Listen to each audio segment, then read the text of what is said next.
Boa noite. Eu peço-vos desculpa por interpelar o jantar, mas nós temos um debate que insistimos todos em que aconteça. Atendendo a que o tempo vai passando e nós não vamos conseguindo iniciar o debate, creio que, apesar de podermos estar a debater e a comer ao mesmo tempo, coisa que qualquer um de nós faz na sua vida habitual, eu começarei por, antes do período das perguntas, gostava de vos ler aqui um texto da carta encíclica do Papa Leão XIV, o número é o 178. Isto pretende ser o resumo daquilo que o Sr. Conselheiro nos apresentou e daquilo que a Sra. Presidente da Comissão Nacional de Proteção de Dados também nos trouxe. E diz o seguinte, atenção, é uma leitura um bocadinho longa, mas isto é fascinante, isto é fascinante, não, e estou a dizer isto com convicção. Sim, a gente está por isso. O colonialismo apresenta nos nossos dias um rosto inédito. Não domina apenas os corpos, mas apropria-se dos dados, transforma as vidas pessoais em informações que podem ser exploradas, inteiros territórios, sobretudo aqueles com menor relevância geopolítica e maior fragilidade estrutural, são atualmente atravessados por uma nova lógica de extração. A dos fluxos sanitários, perfis epidemiológicos, mapas genéticos e dados demográficos. São estas as novas terras raras do poder. Informações vitais que, uma vez relacionadas entre si, podem utilizar-se para desenvolver modelos preditivos, orientar estratégias de investimento, antecipar crises e, sobretudo, selecionar quem e o que importa. Os titulares dos dados de saúde de populações inteiras, hoje frequentemente recolhidos sob o pretexto de ajudar, investigar ou inovar, detêm, na realidade, uma alavanca estrutural em relação ao futuro. Podem moldar as necessidades e os mercados. Ora bem, penso que falámos, por outras palavras, muito disto e muito daquilo que está em debate hoje em dia com a inteligência artificial. Trouxemo-lo para a área da justiça e não para um domínio mais aberto e, estando agora iniciado o debate, eu pedia-vos que começassem a fazer algumas perguntas aos nossos oradores e, portanto, pergunto a quem é que possam passar o microfone, que pode continuar a comer, se ainda tiver, se já tiver para isso a oportunidade, mas que podemos começar, caso contrário, podemos ficar com o debate em crise. Pergunto, quem é que quer começar? Relativamente àquilo que foi feito... Eu posso fazer uma pequena provocação. E o Dr. Daniel Francisco. Preocupado. Se somos escutados pela Siri ou pela Alexa, porque se nenhuma delas nos escutar, a NSA escuta e a Palantir vende a quem lhe pagar melhor, a qualquer governo lhe pagar. E essa é a realidade que nós temos hoje em dia. Porque por muito que nós consigamos e tentemos travar algumas das questões que dizem muito à nossa privacidade e outras situações, a longo prazo, na forma como nós estamos, existe, como leste, uma colonização de quem tem a informação e a forma de extrair e obter e aqueles que compram a informação. Nós tivemos um modelo nos anos 90 em que nós não podíamos fazer perfilagem na Europa, vendíamos os dados em bruto para offshores assim miraculosas, ali Ilhas Man, Minas Jersey, para os Estados Unidos, que no fundo era um servidor que estava no mesmo edifício do banco, da companhia de seguros, da despesa de saúde e depois recomprávamos muito mais caro depois os perfis. E era um negócio que tem. E quando nós falamos, e é interessante que eu, em 2013, na minha tese de doutoramento, escrevi que tínhamos ciência para manipular massas que 5 anos depois a Cambridge Analytics fez, e que recebi um e-mailzinho de um dos diretores da Analytics a dizer que gostou muito da minha tese. A minha tese é muito lida por russos, não sei porquê. Eu fiz na Complutense de Madrid. Tenho o mundo espanhol, mas depois tenho não sei porquê. Toda a gente que acede é mapeado, quem acede é quem faz depois as descargas. E os russos têm uma potência para a minha tese, que até está escrita em português e espanhol. E eu às vezes começo, com essa informação já mais detalhada, a pensar, mas que interesse das partes mais estranhas, em línguas mais diversas, não é cada vez mais se torna interessante ver que quem tenta apanhar as informações, os dados, está sempre um pé à frente do resto da sociedade. E por isso acho que a seleção até foi muito importante, começar numa nova colonização, porque quem vai deter efetivamente as empresas que conseguem fazer a extração de dados de maneira mais eficaz, vai estar à frente, e mesmo na parte da justiça e afins. Eu nessa parte não posso falar muito, porque não estou mandatado pela minha entidade patronal, mas posso dizer que amanhã vamos estar a votar um documento que contribui muito para ele, sobre o uso da IA na instituição. Exatamente, que é uma instituição da área da justiça. Mas não digo também. Não se pode saber, é da área da justiça e tem um estatuto em alteração neste momento. Mas não se pode saber, eu não posso dizer. Segredo de justiça. Agora, foi uma intervenção muito interessante do Daniel. Agora, matéria de justiça, relativamente àquilo que foi o núcleo da intervenção do Sr. Conselheiro e da Sra. Presidente, peço-vos perguntas. Se calhar vamos tentar falar. Por favor, então não podes. Se calhar nem vou precisar de... Vais. Vou precisar, que é melhor. Boa noite a todos. Não sou, digamos, nem perito, nem grande conhecedor das matérias da proteção de dados, mas tenho alguma preocupação, sobretudo quando fazemos o mix de proteção de dados ou dados e administração da justiça. E isso faz-me recordar uma pequenina história. O Sr. Conselheiro contou-nos aqui muitas, e eu também tenho uma, porque na minha primeira colocação como Procurador da República em Gouveia, eu trabalhei com um juiz que marcava julgamentos de infrações estradais todas as segundas-feiras de manhã, porque na Estrada da Beira ultrapassavam um limite legal de 50 km por hora, e eram todos, digamos assim, julgados na segunda-feira de manhã. Então, fazia-se uma fila de 10, 15 que tinham sido autuados na semana anterior, e a inteligência artificial, ou os dados, ou uma qualquer máquina, que no fundo estava representada por este juiz, só perguntava: confirma que passou naquele dia, por ali? Confirma, então está condenado. Pelos cidadãos. A ideia que deu foi que a inteligência artificial estará sempre à frente da capacidade que tem, por exemplo, a administração da justiça.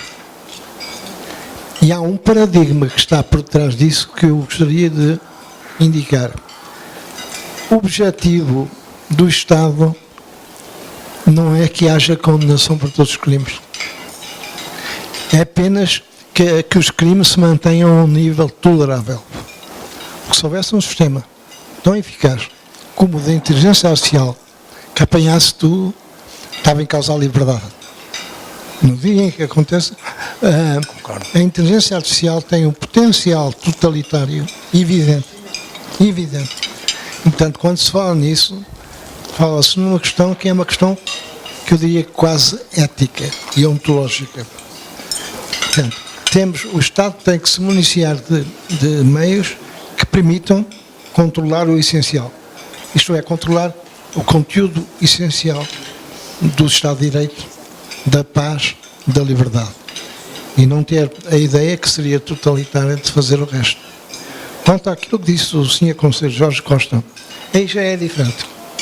Aí, portanto, eu penso que no domínio das contravenções e, sobretudo, das transgressões, a inteligência artificial pode fazer muito. Desde que seja municiada com processos de recolha de dados. Portanto, a recolha da velocidade da viatura, a recolha do estado do tempo, a recolha do piso. O juiz não vai conseguir adquirir esses fatores. Aí é um campo em que se pode investir. E eu não vejo praticamente nenhuma dificuldade. Até porque as sanções, normalmente, são sanções administrativas. Portanto, penso que é um campo fecundo para a inteligência artificial. Há um limite em todos estes domínios, que é o limite interdisciplinar. As pessoas que fazem as reformas no nosso país, geralmente, sabem muito de pequenas coisas, não sabem nada de geral. E é por isso, por exemplo, se formos ver as reformas do processo penal, vem os de Coimbra por uma maneira, vem os de Lisboa por outra. E quem vier a seguir muda aquilo que fizeram os dois.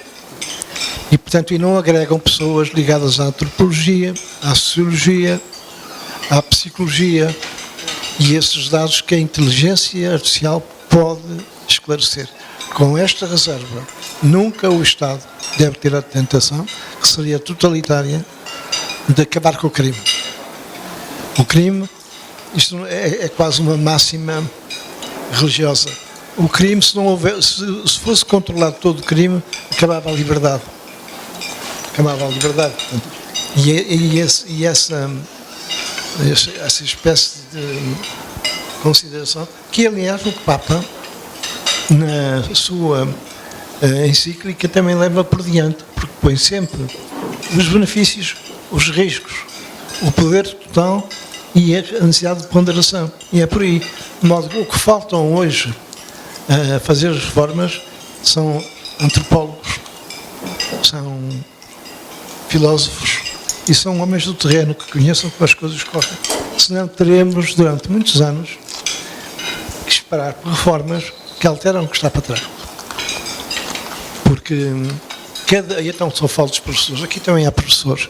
Eu tenho uma grande veneração pelos professores, que o meu filho critica veementemente, dizendo que eu sou um ingênuo.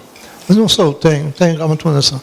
Mas o problema dos professores é geralmente a incapacidade que têm de ver as disciplinas auxiliares do seu mundo principal e rodear-se de outros domínios de saber, sobretudo da antropologia, sobretudo da filosofia. Por exemplo, nos acidentes de viação e nas transgressões, há aspectos que são pura psicologia. Ver como reage o condutor, portanto, a relação que ele tem com o desejo da velocidade e o desejo de chegar a tempo e o controle da velocidade e o respeito que tem pela polícia. Ainda não conseguimos que a inteligência artificial, há bocado falei nisso, fomentasse a confiança. Mas é fundamental, antes de tudo, restabelecer a confiança nos tribunais e na autoridade. Tudo que é autoridade no nosso país, eu não tenho. Mas isso foi sendo deliberado. Primeiro foram os militares, que eram deuses durante a Revolução, depois foi a universidade, que perdeu todo o apoio que tinha, porque não, deixou de levar a sério essa missão. Nós não sabemos se já estão os seres humanos a tratar disso ou se vai ser mesmo a inteligência artificial que vai estourar com o planeta tal como nós o vemos, não é?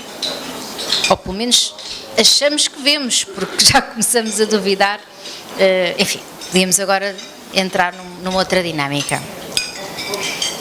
Mas O repto aqui do Sr. Conselheiro Jorge Costa foi muito interessante porque são coisas distintas e podemos ver em vários planos. Bom, primeiro, independentemente da parte jurídica do judicial, o nosso RGPD permite, e nós temos direito a não sermos alvo de uma decisão totalmente automatizada. Artigo 22, para quem quiser ir depois investigar, e já percebi que estamos aqui com especialistas, portanto toda a gente já está a ver o artigo e também as limitações do artigo 23, não é? E o que isso significa também no mundo judicial, que ainda não está feito, não é? Esse trabalho é que não está feito, está por fazer, e que a Lei 34/2009 tentou fazer, mas ficou logo desatualizada, não é? Em 2018. E, aliás, a doutora Sofia Vengrovius tem aqui um excelente artigo sobre isso e também tem apresentações sobre essa matéria. E eu espero que esteja a fazer, enfim, a ser feita essa reflexão para ultrapassarmos esse problema, porque isso é um problema de todos nós, de segurança jurídica e os direitos dos titulares dos Estados, que somos todos nós, enquanto cidadãos. Voltando à questão, enfim, depois temos a Lei 59 de 2019, de 18 de agosto, para justamente a prevenção e a repressão de infrações penais e sanções penais e por aí fora. E depois temos a matéria contra-nacional. Eu recordo-me, há uns anos, que a própria Autoridade Nacional de Segurança Rodoviária já utiliza sistemas automatizados para essas coisas, ou seja, como o Sr. Conselheiro Cunha Rodrigues aqui muito bem disse, se há um radar a dizer que a pessoa ultrapassa aos 50, se for 50,1 ultrapassou, acabou. E isto tem um automatismo, está associado a uma contraordenação, X, ponto final. Há uns anos, os arguidos diziam, mas esse radar está autorizado pela CNPD e aquilo ia tudo ao ar, não é? Agora já não dizem, não é preciso. Às vezes ainda dizem. Depois, questão ponderável, isso está certo, está errado? Eu acho que não há outra hipótese, ou seja, se nós não automatizarmos esses sistemas, implodimos, não é? E, portanto, nós não podemos chegar a um beco sem saída. Isso é o tipo de litigância de massa que eu penso que, alinhado com as finalidades de prevenção, tem que acontecer e depois há o escalar disso, não é? Tem que haver a fundamentação, claro que tem que haver os factos, tem que haver o direito e depois a imputação objetiva e a imputação subjetiva. E é aí que está a arte e o engenho, não é? O que é que nós teríamos que fazer sobre isso? Distinguir o que é litigância de massa, que aliás os anglo-saxónicos já fazem há muitos anos, não é? São as bagatelas, não é? Aquilo que se calhar a função jurisdicional não fica em causa quando há essa delegação de poderes para entidades reguladoras que fazem isso muito bem. Mas claro que se puser em causa a justiça, esse valor fundamental do sistema, não é só a segurança jurídica, é a justiça, então a pessoa tem direito a recorrer. Recorre a um tribunal, invoca a rola de testemunhas e aquilo tem que ser analisado por um magistrado. Olha, sim senhor, eu ia em excesso de velocidade, mas levava no meu carro um familiar e tive que o socorrer no hospital. Estou em estado de necessidade. Não vejo por que motivo a pessoa não possa esgrimir e tem direito a um processo equitativo e ser analisado o seu caso num tribunal judicial. Portanto, acho que nós estamos num Estado de Direito Democrático e ainda conseguimos ter estes sistemas bem oleados. O que seria ditatorial era não termos direito de recorrer. Ou então, como, enfim, nós quando a CNPD celebrou os 30 anos, fizemos uns eventos, entre eles também transmitimos uns filmes em cooperação com a Cinemateca Portuguesa. E um deles era o Minority Elementos da verdade, não tem essa preocupação.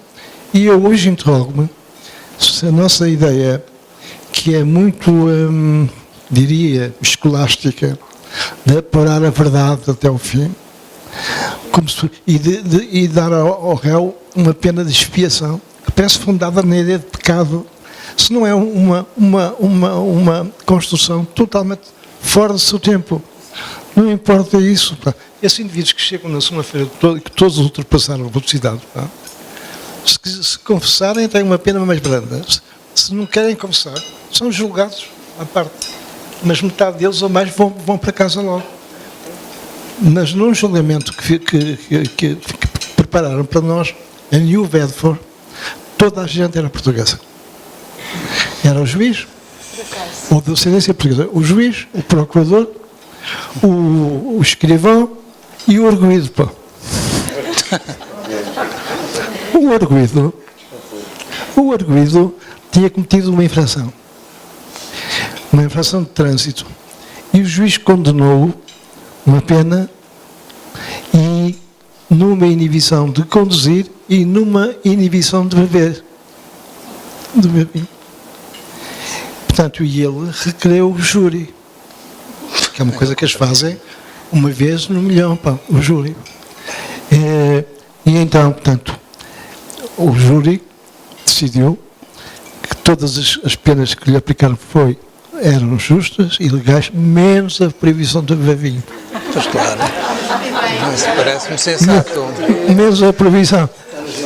De modo que, depois de fazer a autópsia daquilo, nós verificámos que o pagamento aos advogados, o pagamento ao júri, o pagamento aos peritos, tudo isso, que eram 100 vezes mais do que o homem pagaria normalmente.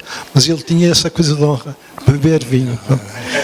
E disso, esse direito, como bom português, ninguém lhe podia tirar. Muito obrigado. Ora bem, aqui o Sr. Conselheiro trouxe-nos uma apresentação muito interessante, que é o perigo da perfeição. Quando se pede a perfeição a uma sociedade, a um indivíduo, estamos a sério risco de terminar com a liberdade ou da sociedade ou do indivíduo. Portanto, associo-me aqui a este pensamento, uma vez que também o tenho. Faça favor. Alguém que me... Pode fazer isso. Ok. Então, enquadrado naquilo que acabámos de ouvir, o senhor fundador da Oracle, posso mostrar-vos o vídeo, afirma publicamente, portanto, ele despediu uma série de funcionários da Oracle para investir em inteligência artificial. Tem data centers de topo de gama e em grande quantidade. E está fascinado com aquilo que se consegue fazer com a inteligência artificial e com a IoT e por aí adiante. E ele diz publicamente, posso mostrar-vos o vídeo, aliás, a maior parte já deve ter visto, no futuro não vai haver crime, nós sabemos, toda a gente, tudo o que faz, e se cometer um crime, é automaticamente apanhado e condenado. Isto é o que vai acontecer. Tudo aquilo que eles têm dito que vai acontecer, tem acontecido, não é? Portanto, ele afirma isto, é garantido que mais tarde ou mais cedo vai acontecer. Como é que nós nos defendemos disto? Estamos a falar de justiça, estamos a falar de proteção de dados, estamos a falar de tecnologia.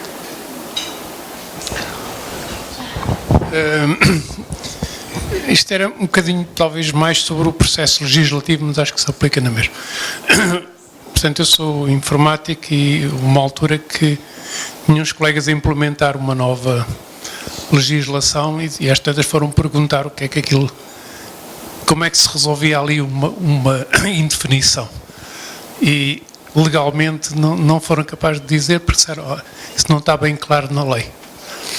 E, portanto, não sei exatamente o que é que eles implementaram, mas havia essa questão da indefinição. E a minha pergunta era, isto aplicado no fundo, aos códigos presentes, se faria sentido aplicar um sistema de inteligência artificial a descobrir indefinições e clarificações e alturas, coisas que se calhar a legislação se contradissesse uma com a outra e fazer um conjunto de recomendações de possíveis alterações que obviamente teriam de ser feitas por humanos, não é? Mas pronto. Obrigado. Aqui aos nossos oradores. Ok. Está bem, está bem. Está bem. Ora bem, se eu percebi bem a primeira pergunta ali do Dr. Henrique, é que há alguém que diz que, como vai saber tudo sobre nós, também vai, é tipo o Minority Report, não é? E vai-nos apanhar a cometer crimes, logo vai aplicar uma medida restritiva da liberdade imediatamente e não temos apelo nem é grave. Bom, isso hoje em dia já existe, em estados totalitários, não é? Portanto, volto a dar o exemplo da China, a Federação Russa, eventualmente há alguns sítios e algumas organizações dos Estados Unidos neste momento, neste preciso momento, e, enfim, e outros estados totalitários, ficámos aqui toda o serão a elencá-los. Infelizmente, o nosso mundo não é perfeito. E há sempre quem entenda que isso vai acontecer, etc. Bom, o que é que nós podemos fazer para prevenir isso, não é? É o que estamos a fazer há 52 anos. Estado de Direito Democrático tem as suas bases fundadas em direitos fundamentais, em liberdades fundamentais e garantias, muitas delas já aqui ditas profusamente. Eu há pouco, quando disse aquela brincadeira de uma câmara em cada esquina, era também para reproduzir, não sem brincadeira, uma afirmação que um dia ouvi alguém responsável no nosso país dizer que precisava de um polícia em cada esquina. Como não podia ter, porque não tinha meios, queria uma câmara em cada esquina para, justamente, eu até acho que de boa fé, monitorizar as suas funções. Porque, vamos lá ver, mais uma vez, eu ando a rever esta autora, a Hannah Arendt, e quando ela, de facto, nos ensina que é desta burocracia, destas boas intenções, que o inferno está cheio, que nascem os totalitarismos, de facto não é da opção entre o nazismo e o comunismo que nasceu o regime totalitário. Foi daquela pessoa que achava que estava a cumprir ordens e na burocracia deixou estar numa hipnose coletiva e de repente poderíamos ter um sistema como esse. Mas é por isso que temos órgãos de soberania, é por isso que dentro dos órgãos de soberania temos os tribunais para administrar a justiça em nome do povo, é por isso que temos autoridades de controlo nacional como a CNPD e outras, não é? Entidades congêneres, é por isso que fazemos cooperação europeia, lusófona e, além fronteiras, rede ibero-americana, para que essas ideias peregrinas não se propaguem sem nós termos o direito de resistência, que já agora também é constitucionalmente consagrado no artigo 21. Portanto, como diria a nossa Amália, é até que a voz me doa, mas não queremos um sistema desses. Porque a nossa liberdade está ligada, é imanente, há um núcleo de essência essencial de direitos fundamentais que não podem ser, digamos, comprometidos sob pena de chegarmos a isso, naturalmente. Portanto, a Comissão Nacional de Proteção de Dados continuará a sua missão, não deixar, só porque alguém tem uma ilusão de ter uma câmara em cada esquina, de deixar propagar câmaras de videovigilância. E somos muito rigorosos nessa análise, exigentes, e fazemos como, aliás, o Sr.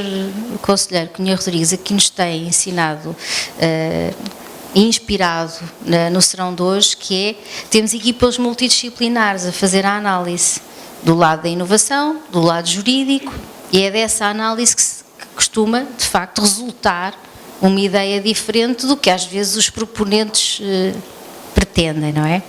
Isso para nós é evidente e continuaremos a fazê-lo, porque isso são pilares do Estado de Direito Democrático, isso não muda, não é? E nós que alcançamos temos esses valores, não podemos abrir mão, seja lá que arauto for, não quer saber quem é que disse, não interessa. O que interessa é continuarmos a focar nos nossos objetivos, que é a defesa do Estado de Direito Democrático, e é um dos pilares, direitos fundamentais, liberdades e garantias, que aliás, felizmente até estão na nossa Constituição, podiam não estar, mas Portugal foi pioneiro em consagrá-los. A segunda questão, já não sei qual é, esqueci-me. A inteligência artificial a fazer a interpretação das normas. Isso era muito giro. Mas olha, eu conheço uma pessoa ótima, que até está presente aqui, e que participou num projeto legislativo que era andar à procura de diplomas que já precisassem de uma revogação expressa, e revogações tácitas, e ligações entre diplomas, E só, vamos lá ver. Eu acho que primeiro temos que testar, se é possível, a identificação dos tais vazios legislativos, mas depois tem que ser a cabecinha humana a ver. Ou seja, eu vejo sempre aí a tecnologia como um auxílio à nossa capacidade de integração, porque a integração de lacunas, a interpretação jurídica, a interpretação sistemática e tudo mais, enfim, não querendo entrar aqui entre as escolas de Coimbra e de Lisboa, que seria muito fastidioso e até subjetivo, porque como eu sou da Escola de Lisboa, depois podia aqui comprometer alguém que está presente e não posso. Mas tirando isso, acho que é muito interessante nós continuamos a preservar a nossa capacidade de raciocínio, não só da integração das tais lacunas ou dos espaços não legislativos, e pensarmos no futuro como é que vamos integrar, se é preciso ou não, ou se até é melhor deixar espaço para a jurisprudência integrar. E isso, quer dizer, há pouco falámos na litigância de massa, ou nas small claims, etc., que são coisas automatizáveis, mas a maior parte dos casos interessantes da nossa vida são situações complexas e não são automatizadas e, portanto, merecem uma reflexão ponderada. Eu começo a ter a minha cabeça a girar com as experiências que tive e que apenas aqui conto, porque eu tenho obrigação, sou o mais velho de todos, mas lembro-me sempre do problema que aconteceu na Europa. Na Europa, depois da Grande Guerra, houve uma tal depressão moral, tudo foi direitos, garantias e liberdades. Ninguém falou em deveres. Ninguém falou em deveres. Só na Carta de Direitos Fundamentais, muito recente, é que no preâmbulo se fala em deveres. Isso deu lugar a uma hiperregulação de garantias.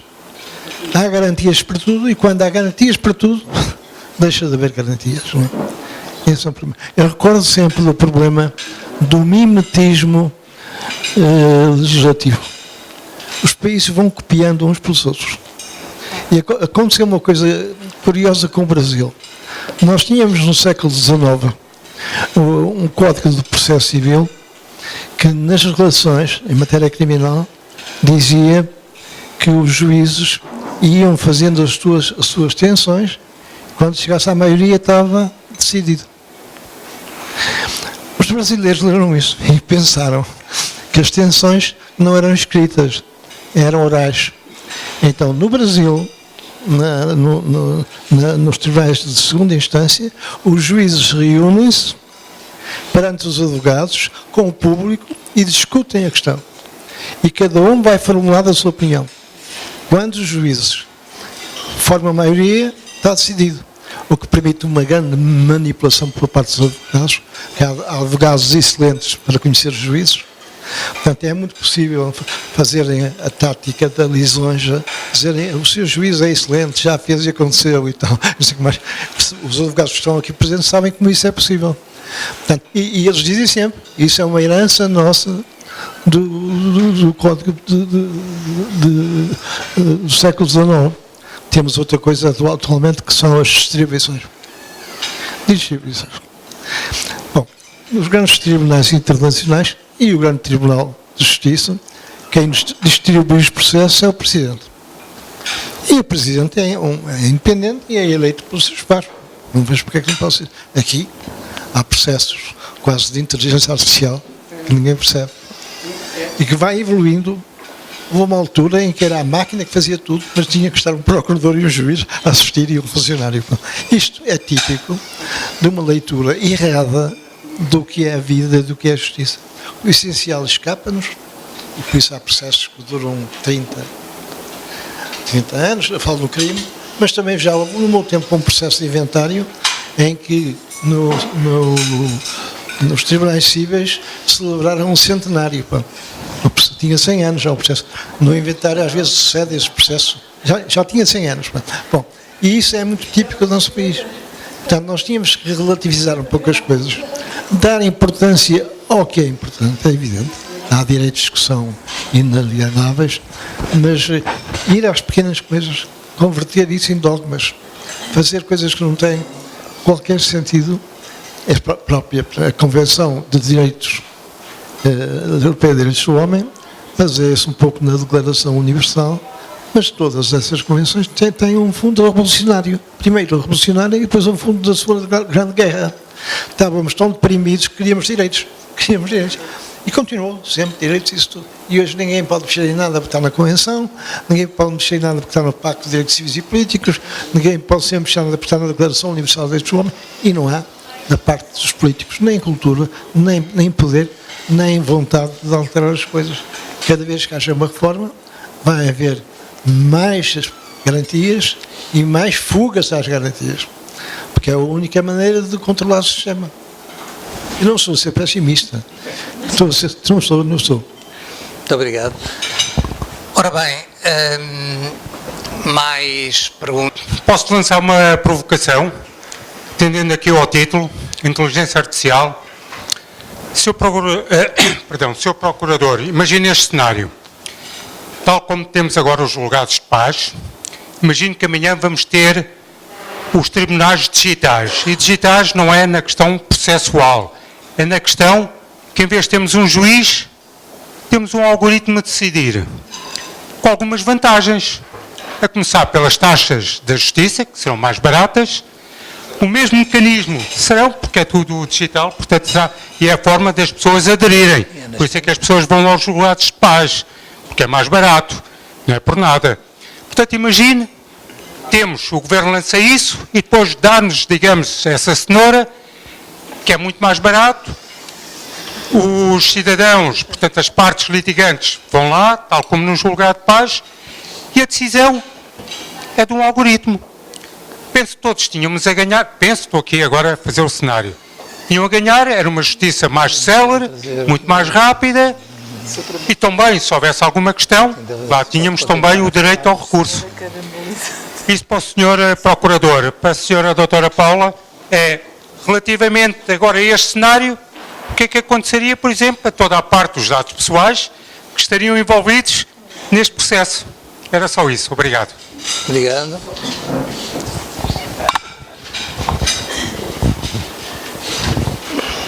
Muito obrigado pela questão. Cada pergunta que me fazem radica num tempo da minha vida. Fui eu o cavaleiro do Apocalipse que se lembrou dos julgados de paz do nosso país. Mas as coisas, muitas vezes, chegam ao nosso país e estragam-se, não sei porquê. Os julgados de paz baseavam-se numa ideia de justiça de proximidade, acessível, informal e dotada de juízes com muita experiência.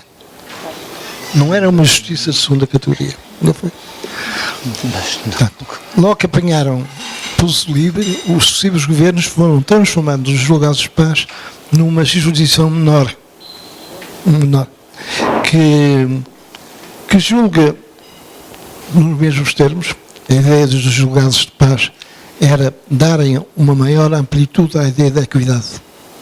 O que as pessoas geralmente o que querem é uma solução justa. Se está de acordo com a lei ou se não está, portanto, era permitirem os julgamentos por equidade, com grande amplitude para essa dimensão. Não. Portanto, os julgados de paz hoje apenas são tribunais pequeninos, que julgam com custas grandes, que é para reembolsarem as despesas, e com juízes, por vezes, que não têm nenhuma experiência na magistratura. Não são magistrados de carreira, não têm nenhuma formação, e as pessoas vão lá apenas quando, de facto, não têm possibilidades de ir ao outro lado mais. E, portanto, tudo tem que ver com a... No fundo, isto radica tudo na política. E na necessidade da política ser uma política informada. Conhecer a antropologia, a história, tudo isso. E ver de onde é que vêm as soluções. Como, portanto, os juízes brasileiros se perguntar porque é que eles decidem, à vista do público, a argumentar com os advogados, eles dizem, está na Constituição e vem do vosso Código de 1900. E eu disse, fulano, não vem do nosso Código coisa nenhuma.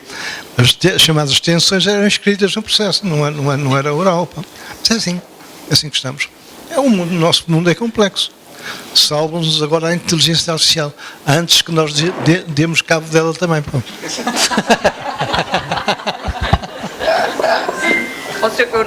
Eu não, peço desculpa, mas eu sou, se calhar devo ser a segunda mais velha e também tenho uma história. Eu, há 20 anos atrás ou mais, estudei muito os meios extrajudiciais de resolução de litígios, que eram vários, que são do sistema, importados do sistema da Common Law, que visam uma justiça, como o Sr.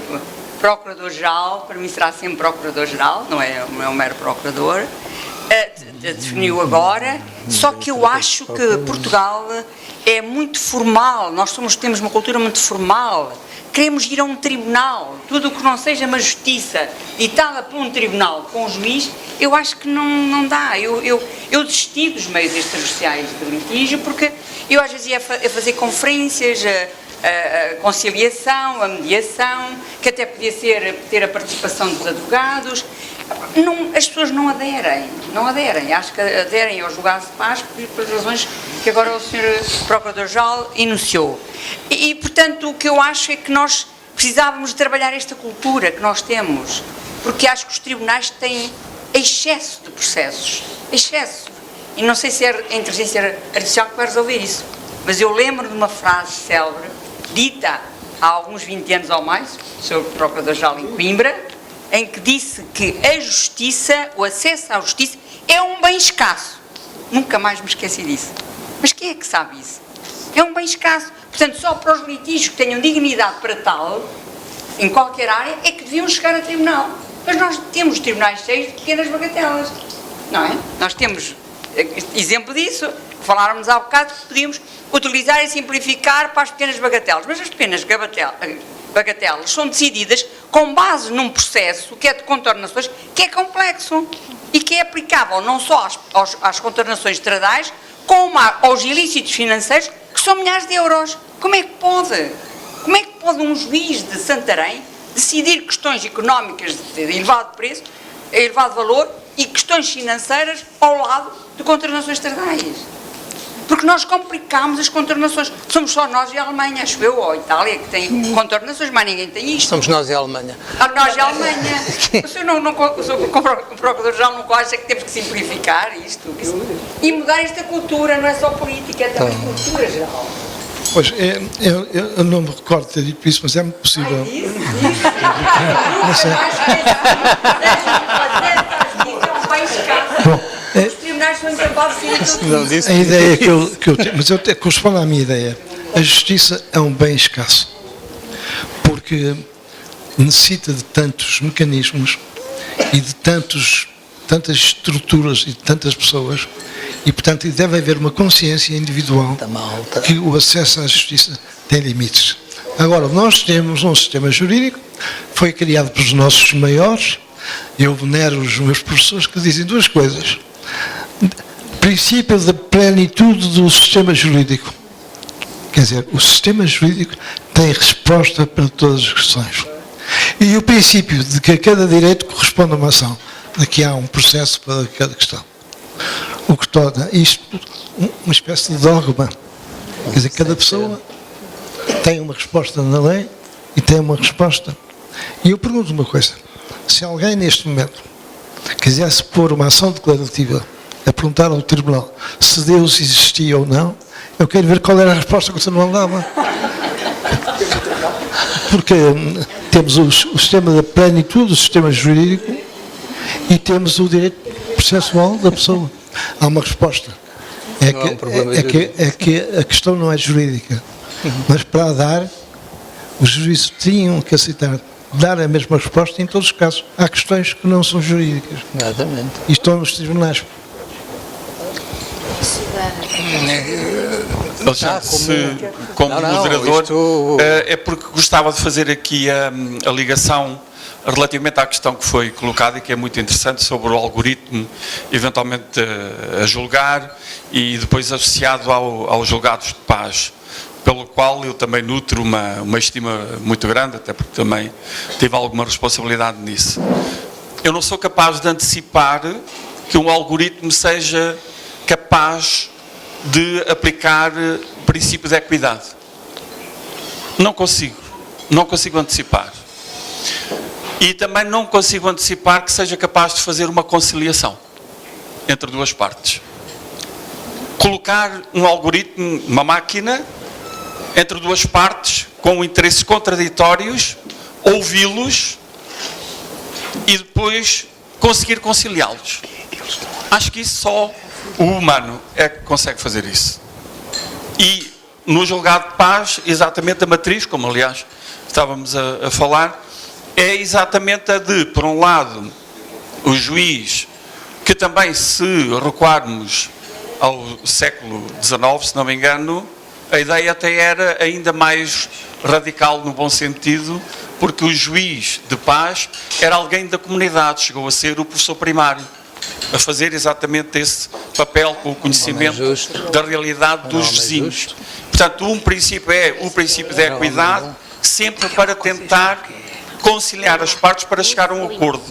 Não consigo antecipar que o algoritmo seja capaz de fazer isso. Não é dar-lhe os dados para decidir, é, no momento, perante os interesses contraditórios que lhe são apresentados pelas partes, ser capaz de conciliar ou, se tiver que decidir, aplicar um princípio de equidade. Paula.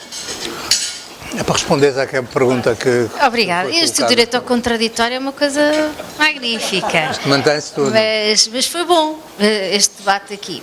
Permite-me Claro. dizer o seguinte, a resolução alternativa de litígios é um tema que me é muito caro também. A vários níveis, não apenas nas minhas atuais funções, mas noutras que já tive, no início deste século. Até porque é um diploma de 2001 e na altura eu estava no Ministério da Justiça.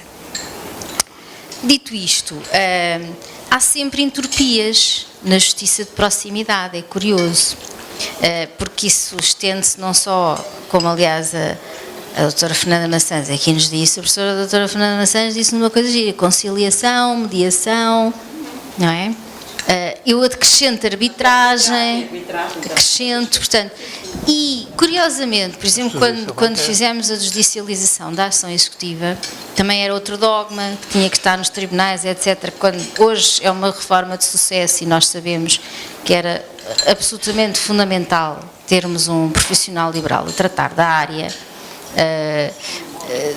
da execução das sentenças e de outros títulos, designadamente extrajudiciais, porque senão não se concretiza e não se vê a justiça a ser feita, e isso é importante que as pessoas vejam a justiça a acontecer, e isso é uma violação do princípio de igualdade, se nós não conseguimos executar uma sentença, nós enquanto Estado de Direito Democrático, e que nos tinha granjeado muitas condenações no Tribunal Europeu dos Direitos Humanos, por violação do artigo 6º, o direito ao processo equitativo.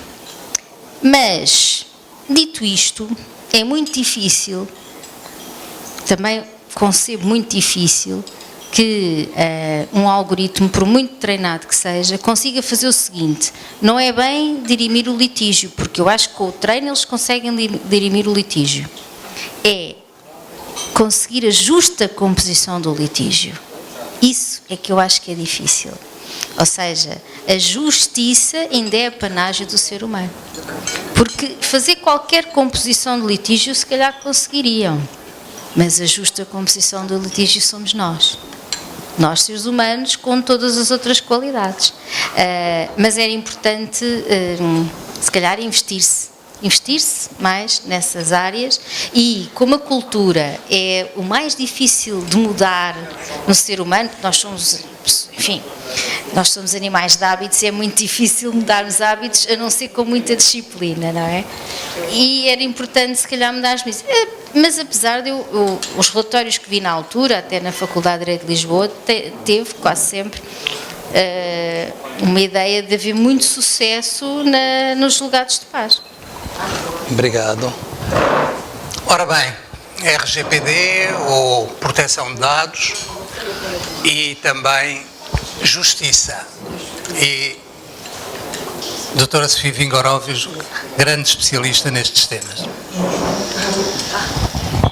Isso agora a começar assim. É verdade. Só para vos dar uma palavrinha, porque eu estou nos verdade. tribunais e a justiça é escassa. é mesmo, porque está mesmo muito difícil o dia-a-dia nos tribunais. E é evidente que nós precisamos muito de uma ferramenta de inteligência artificial, e foi uma das razões que eu vim a este jantar, também foi um bocadinho para falarmos sobre isto. Agora, não estou otimista.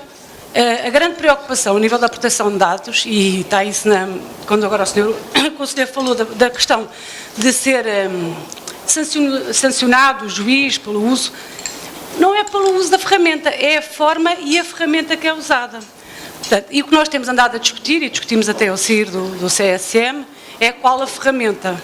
E não estou otimista porque nós estamos a fazer igual ao que fizemos com a ferramenta da pseudonimização dos dados nas decisões ou nos acórdãos. Cada qual desenvolveu a sua para aí 5.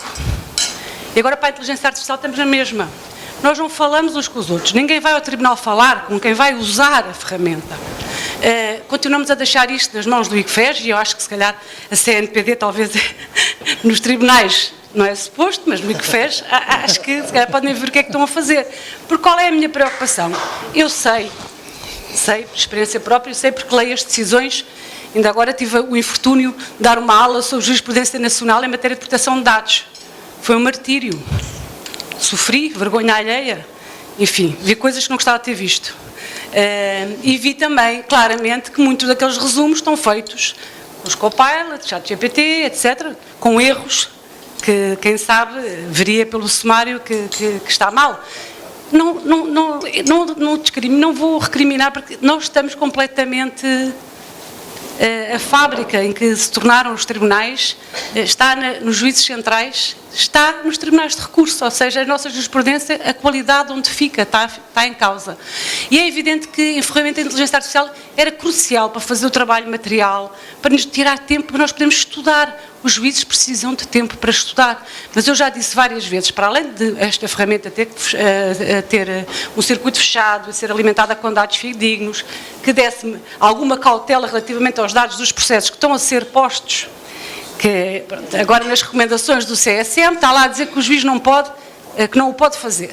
Já tive ações de formação, não acredito que os colegas façam isso, muito menos os mais novos, a dizer que primeiro tem que pseudonimizar e para depois colocar na ferramenta. Não acredito, honestamente, que o tempo que nós temos que alguém esteja a fazer isso e, portanto, corremos sérios riscos de estarem a agarrar nas decisões e a pôr para dentro dos ChatGPTs da vida, como nós às vezes costumamos dizer.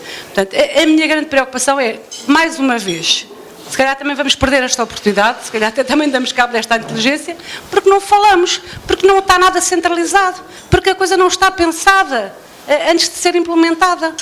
Porque já me disseram outra vez que é o ICFES que vai ficar com isto. O ICFES não fala connosco, não vale a pena. O utilizador é como se não existisse, portanto não vale a pena. Se ninguém for ver aquilo que o juiz precisa, se não houver um técnico que esteja próximo de nós, para não só dizer, e para além disso, outra coisa que eu também já disse várias vezes nós não temos tempo nem para estudar a ferramenta. Nós temos que parar, não é, de sair da sala onde passamos os dias inteiros, numa central criminal passamos os dias inteiros na sala, porque, além de todos os direitos, o Sr. Conselheiro falou, também temos aquele maravilhoso, que eu não concordo minimamente, toda a prova é produzida em audiência, repetimos aquilo tudo, obrigamos as pessoas a repetir aquilo tudo, e temos que estar a ler os documentos, e temos que estar a ouvir os arguidos, as declarações, até aquelas que estão documentadas temos que ouvir novamente, enfim. Há muitos países em que não é assim, mas nós temos que ouvir tudo outra vez, portanto, os nossos julgamentos são kafkianos, é a loucura, os nossos julgamentos são horas e horas e horas e horas, e, portanto, é evidente que até para conseguir trabalhar com a ferramenta, porque todos nós sabemos que não é a ferramenta em si que é perigosa, é o mau uso da ferramenta que é perigoso, mas até para isso, nem para isso nós temos tempo. Nem sequer temos tempo para aprender. Não temos essa ferramenta, porque tem que ser desenvolvida dentro da Justiça, pelo menos, já não diria o CSE, mas pelo menos dentro da Justiça, com as garantias todas de que o regulamento, nós estávamos aqui a falar, a máquina a decidir, nós sabemos que o regulamento de inteligência artificial não permite, é proibido. A máquina a decidir, do princípio ao fim, é proibido. Não poderá ser.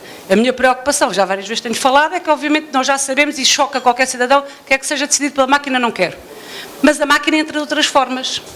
E está a entrar de outras formas sem as cautelas devidas, porque ninguém está alerta disso. E então é o quê? Os colegas, eu agora brinco com os advogados, vocês fazem peças enormes, porque têm ferramentas, e boas ferramentas, eles sim, boas ferramentas, provavelmente os grandes escritórios têm belíssimas ferramentas e a resposta na ponta da língua. Mas vocês fazem peças enormes porque põem nas ferramentas. o juiz agarra naquilo e põe noutra ferramenta para sintetizar as peças enormes que vocês fizeram. E, portanto, no fundo, os factos, estamos a criar um sistema completamente doido. Em vez de estarmos a aprender a escrever menos e a levar o essencial ao juiz, está tudo a escrever mais, porque está a usar as máquinas para escrever mais. Quem leva os factos ao juiz, ou é o Ministério Público, ou é as partes. Se isto é tudo mastigado por uma máquina, que se eu lhe perguntar 2 vezes ou 3 a mesma coisa, ela responde coisas diferentes, portanto também faz resumos diferentes. Não consigo perceber como é que os meus colegas ficam tão confiantes no resumo que a máquina faz e elenca-me as questões essenciais. A máquina, pergunto 3 vezes à máquina e ele se calhar elenca-me questões diferentes, portanto eu não vou ler o resto que o advogado disse. Isto também já é uma forma de interferência. Dizer, outra ferramenta que estão a fazer, conjugar as escutas. E depois, são milhões e milhões de escutas.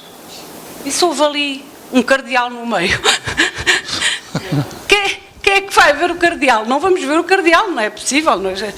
Eu pensei que nós sofremos a lamber o processo a ver as escutas. Portanto, de facto, esta é a minha preocupação. Vai entrar, se calhar, pela janela, não acho que vai entrar diretamente, mas vai entrar pela janela aquilo que não está pela porta, e acho que estamos a perder uma oportunidade porque não estamos a desenvolver a tal ferramenta, aquela que efetivamente nos tribunais precisamos.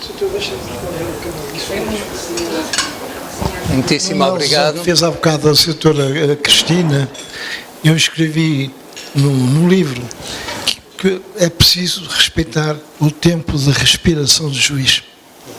É aquele tempo que o juiz precisa para entender o problema, para investigar o que tem que investigar. Mas isso acabou. Acabou porque os juízes portugueses são acompanhados online. São vistos, na primeira instância, os juízes são acompanhados online. É o Big Brother que está a ver sempre os despachos. E se os despachos for dado um dia a mais, pode ser que tenha lá no dia seguinte o Presidente da Comarca a apontar que foi assim. Isto é uma total lesão do princípio da independência dos juízes. E é, de facto, uma falta de atenção à realidade. Os senhores advogados conhecem isso, como os juízes. Nem sempre o juiz tem capacidade para decidir naquela hora e naquele dia. Tem um tempo de respiração e depende de cada pessoa, e depende de cada tempo, e depende de cada circunstância. O nosso sistema pôs os juízes a serem controlados online. De modo que eu temo, agora com a inteligência artificial, ainda seja pior. Os pobres juízes começam a trabalhar como o Charles Chaplin nos tempos modernos, a mexer no parafuso, mais nada. Sim. E infelizmente eu não vejo muita reação por parte das associações de magistrados. Os magistrados são muito ocupados com vencimentos, com promoções, com concursos e tudo, mas isso não. Mas isso é temível. Porque o primeiramente se devia respeitar era a identidade do juiz, a sua independência e a sua personalidade. Há um tempo sempre para decidir e às vezes não é aquele tempo. E hoje o sistema não compreende isso. O facto de um juiz ter um atraso é aquilo que pode ser a favor ou contra a chegada ao Supremo Tribunal de Justiça. Portanto, e pode ter um atraso porque naquele dia teve um desgosto, estava doente, porque não podia trabalhar, não podia respirar. E há muitas coisas em que há que mexer, mas a gente já não sabe a quem é que há de pedir ajuda. Seria, a meu ver, em princípio, isso não é nenhuma veneração, seria aos advogados. Porque os advogados exercem uma posição liberal, não dependem de sindicatos e isso tudo. Os professores podiam ajudar, mas era dando pareceres.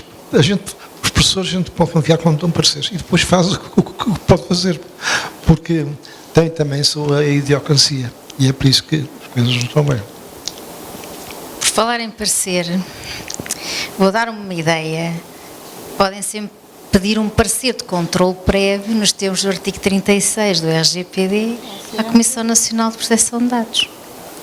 Porque, de facto, são sistemas que vão dar um elevado risco para a proteção de dados pessoais e nós, enfim, entramos numa via pedagógica para poder ajudar a conceber um sistema que não dê origem a um paradoxo como aquele que nos está a reportar, não é? Agora, tem que nos ser solicitado e instruído como uma análise de impacto sobre proteção de dados, não é? Pronto. É uma ideia. É uma resolução alternativa de litígio, está a ver? Pronto. A outra hipótese é, sim, pois nós temos a via, como qualquer entidade reguladora, inspectiva e sancionatória. Mas para quê, não é? Se pode fazer algo à partida, não é? A montante, para não chegarmos a esse... Até porque no dia em que nós estivemos na dinâmica que acaba a doutora Sofia Vengroves de nos reportar, isto já não é uma questão só da CNPD, isto é uma questão de todos nós, o direito de acesso à justiça do artigo 20 da Constituição, não é? Está em causa o direito de acesso e à resolução efetiva do litígio. E nem é só dos dados pessoais, eu vejo a vida das pessoas está colocada dentro de uma máquina para sintetizar e não há esse tempo de respiração para a função jurisdicional. Café. Portanto, se a função jurisdicional passa por vou colocar isto numa máquina para sintetizar o meu trabalho, eu fico preocupada. Fico preocupada. Obrigado. Muito obrigado. Eu só queria chamar aqui a atenção para uma outra questão que me vem suscitando alguma reflexão nos últimos anos, que é a da formação dos magistrados. Porque, que eu saiba, aquilo que é a formação de proteção de dados nas universidades não existe ao nível da licenciatura. Em algumas universidades fala-se de proteção de dados no âmbito do direito laboral. É um campo como outro qualquer, mas ainda assim parece-me demasiado redutor. A proteção de dados na academia está, digamos assim, ao nível das pós-graduações, dos mestrados e doutoramentos, o que me parece, enfim, pouco. E em relação aos magistrados, preocupa-me enquanto DPO de uma empresa, e com problemas, de uma grande empresa e com problemas cotidianos muito concretos relativamente aos titulares de dados, um conhecimento que não seja tão só teórico, mas como de implementação prática daquilo que são, de facto, as questões das pessoas, aquilo que afeta as pessoas e neste âmbito tão sensível quanto a proteção de dados. Por outro lado, e pronto, naturalmente que os juízes são peças centrais na administração da justiça, uma frase de Monsieur de La Palice, mas parece-me que o próprio direito, não sei se tanto a justiça, está também invadido por novas formas de acesso e de exercício, como sejam as ações populares e como sejam aquelas organizações que, em nome e representação dos titulares de dados, podem acionar as instâncias e patrocinar ações junto dos tribunais, e o caso de Xeremes 2, nomeadamente, é exemplar nesse sentido. E, portanto, acho que a justiça, a administração da justiça, o direito, está também a ser posto em causa nos moldes tradicionais em que o conhecíamos, não só pela proteção de dados, mas também pela inteligência artificial. E é muito interessante dizer que o Regulamento da Inteligência Artificial consagra direitos para os cidadãos, consagra ou impõe obrigações para as empresas, mas a avaliação de riscos também me parece que é algo que os tribunais lidam mal ou não estão tão habituados quanto isso a lidar com a avaliação de risco. E, portanto, novos domínios de preocupação, de reflexão, quiçá um próximo jantar, um mote para um próximo jantar, e obrigada. Ora bem, Dr. Luís Vidigal, o que é que é? Eu estou hoje muito cansado porque hoje tivemos uma tarde toda da APDSI com as Nações Unidas, portanto foi uma videoconferência entre Lisboa e Nova Iorque sobre a revisão da Carta para a era digital. Portanto, a APDSI meteu-se neste sarilho, também por vocação de alguns diplomatas, meus amigos, nomeadamente o grupo dos futuros da APDSI, que é um grupo que se reúne todas as tardes e que tem alguns diplomatas que também lá metidos, como o Vítor Ângelo, que teve, antes foi meu colega de liceu, portanto temos a mesma idade, e que me desafiou para isto. E hoje tivemos realmente uma tarde muito estimulante. E vamos partilhar convosco, mas eu queria trazer aqui especificamente duas questões. DSA-RGPD. DSA-RGPD. duas coisas que aparentemente parece que estão a correr em carris paralelo e que não se encontram. E quando se encontram, ignoram-se. Chama a atenção que está neste momento outra vez, parece que nasceu outra vez do túmulo, uma coisa chamada chat control, que inclusive foi aprovado na Assembleia da República. Portanto, o chat control é simplesmente... É pesca de arrasco para eu apanhar meia dúzia de pedófilos, vou quebrar todas as seguranças, tenho o direito a quebrar todas as seguranças dos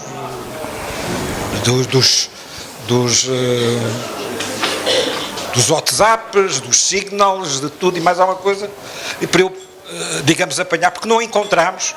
Isto é uma causa, vou dizer, também da Internet Society, da que eu estou também muito ligado, que é que a nível mundial estamos a tentar lutar contra o chat control. E ele voltou a nascer outra vez, por iniciativa, agora até da Comissão. Da própria Comissão voltou agora ao Parlamento Europeu.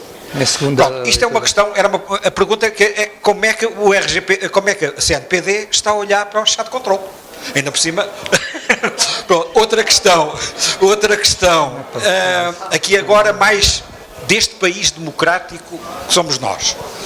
Neste momento os imigrantes estão a ser controlados neste momento, a grande rede a rede consular neste momento é pequenina comparativamente com os postos de atendimento de uma coisa chamada VSF Global. E no outro dia tive uma reunião com o Ministério dos Negócios Estrangeiros sobre isto.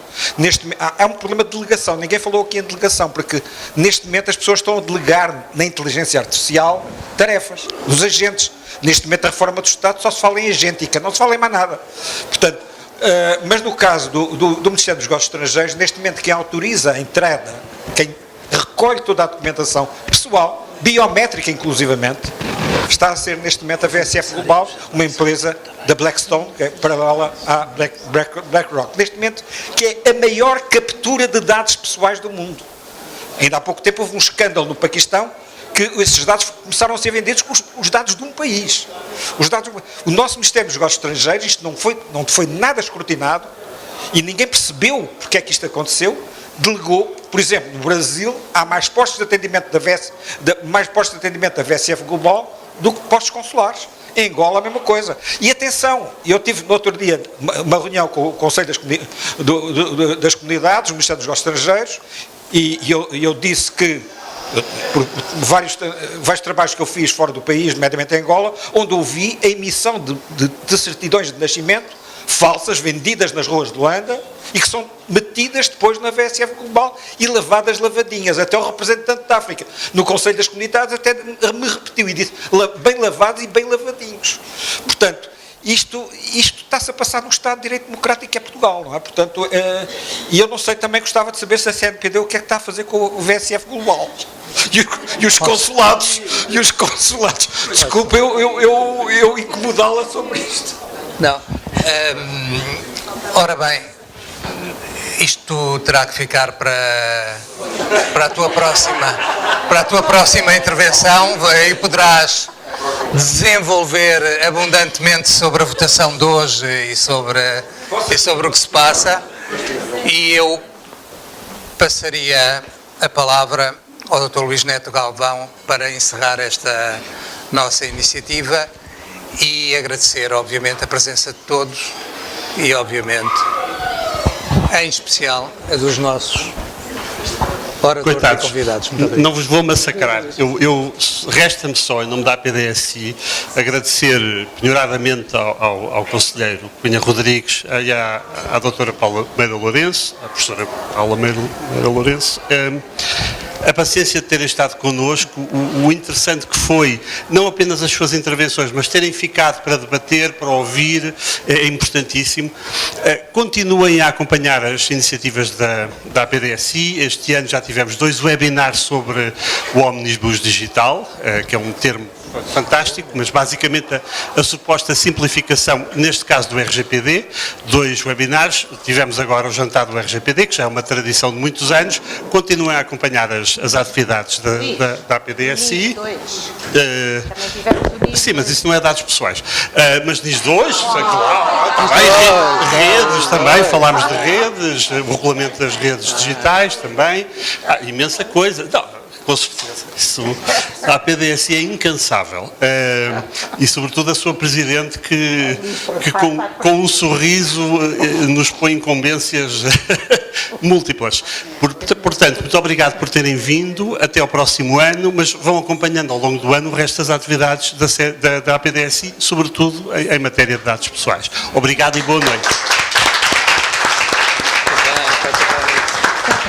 O Luís só se esqueceu de dizer uma coisa, foi que estamos disponíveis para receber as vossas questões, estamos disponíveis para fazer um contexto em que vos vamos perguntar se gostaram.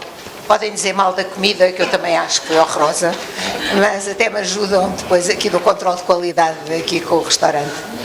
Mas, acima de tudo, gostava que mantivessem o contacto connosco, porque é fundamental. Não é? Pois, para manter o contacto connosco, decompondo isso, do seu ponto de vista jurídico, tem que se inscrever, tem que pagar, tem que ir. Portanto, mas nós precisamos, e acima de tudo, o Luís precisa de vós, porque o Luís é responsável pelo grupo da regulação digital. E o grupo da regulação digital precisa de pessoas como vós para trazer à luz do dia os temas críticos como aqueles que aqui foram aflorados. Eu não sei se a professora Paula hoje vai dormir, eu não sei se o nosso conselheiro vai dormir, porque vão surgir estas dúvidas todas durante a noite, mas nós vamos ter, o Luís vai arranjar outra sessão, se calhar uma conferência convosco, e nós contamos convosco, porque a PDSI é para a sociedade civil, mas não funciona sem vós, e nós podemos ser úteis. Somos um elemento muito robusto, muito independente e que trata com muito rigor todas as vossas preocupações, porque elas também são as nossas. E, portanto, uma boa noite e muito obrigada.